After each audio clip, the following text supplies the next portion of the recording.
नमस्कार दोस्तों, और आप देख रहे हैं चैनल को। आप लोगों को हम आज पढ़ाएंगे विकास की प्रमुख अवस्थाएं। विकास की प्रमुख 4 अवस्थाएं होती हैं। कौन कौन सी अवस्थाएं?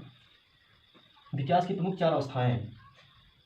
नंबर 1 शैशवावस्था, नंबर 2 बाल्यावस्था, नंबर 3 किशोरावस्था, नंबर 4 प्रौढ़ावस्था। शैशवावस्था, नंबर 1 शैशवावस्था। शैशवावस्था क्या है? शैशवावस्था में है शैशवावस्था उसे कहते हैं यह जन्म से 14 दिन की अवस्थाएं हैं।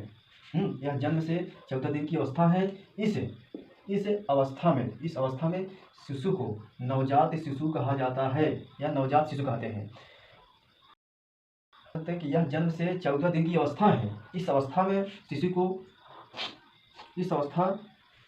को नवजात शिशु कहते हैं। अब बाल्यावस्था नंबर 2 बाल्यावस्था इस अवधि में 6 से 12 वर्ष तक मानी जाती है। इसकी अवधि 6 से 12 वर्ष तक मानी जाती है।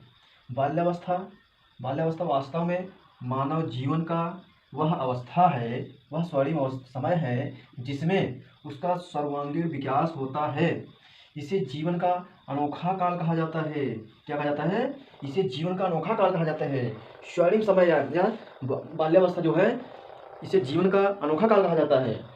अब किशोरावस्था नंबर 3 इस अवधि को 13 से 18 वर्ष तक मानी जाती है। इस अवस्था को संघर्ष एवं तूफान की अवस्था का काल कहा जाता है।